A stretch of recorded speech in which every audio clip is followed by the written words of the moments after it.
Brett Crosby's family has been raising cattle for 5 generations across Montana and Wyoming in some of the most beautiful country in America. All I've ever wanted to do is be a cowboy. But cattle ranchers are facing a small rival with a lot of momentum: fake meat made from plants.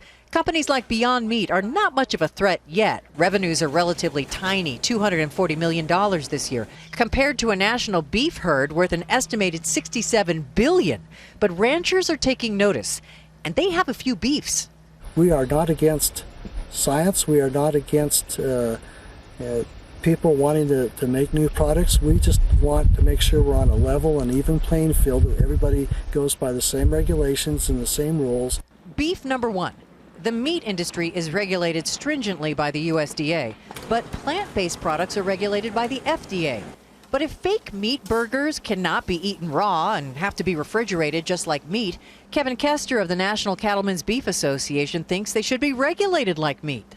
We all want to have the same inspection processes and have the consumer and public confidence that those products are safe. Beef number two claims that plant-based meat use a fraction of the land to produce the same amount of protein as cattle. Brett Crosby says all land is not created equal.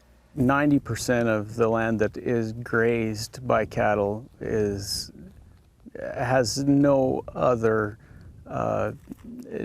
productive use. Then there's the beef over whether you can call fake meat meat. 13 states, including Montana, have passed laws or resolutions about labeling, saying you can't call something meat unless it comes off an animal.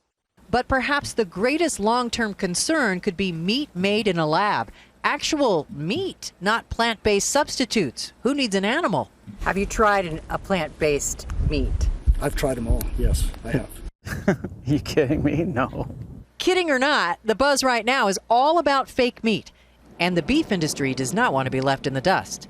For On the Money, Jane Wells on the Crow Indian Reservation in southern Montana. Joining us now from Washington, D.C. is Amanda Kludt. She is the editor-in-chief of Eater. Amanda, thanks for being here today. Thanks for having me. So what do you think? Should you be allowed to call fake meat meat? I think some of these regulations are a little extreme. Even in Arkansas, you can't call a veggie burger a burger. So the meat lobby is really going hard on these regulations. I think if it is plant-based meat, I think the consumer understands that it's not actually from a cow. So I think they're going a little overboard. We've heard the same sort of thing come up when it comes to the milk industry. Almond milk isn't something that's milked from the almonds. They have the same concerns. Exactly. I think the consumers understand what's going on. Do they have a leg to stand on, though, especially when it comes to this idea that they should be regulating the fake meat industry just as strictly as they're regulating the meat industry? I think they do have a point there, that this is a product that people are going to be consuming in restaurants and in grocery stores, and they should be facing a similar amount of scrutiny. What about when it comes down just to the healthiness of each of these burgers? It's a processed food to be eating the plant-based burgers, so what's the draw? Yeah, these are definitely not healthy alternatives to beef. So if someone is going to the plant-based meat in terms of trying to save calories or lower their sodium intake or fat, this is not really the option for them. Consumers are after these products because of climate change and because they're worried about the environment and potentially about animal welfare. I think the plant-based industry does have a case in terms of red meat intake and how it can affect your heart, but really the crave for this is for saving the environment and for all of these other environmental reasons. Where can you find these burgers at this point? Where do you expect that you will be finding them? And by burgers, I mean fake burgers.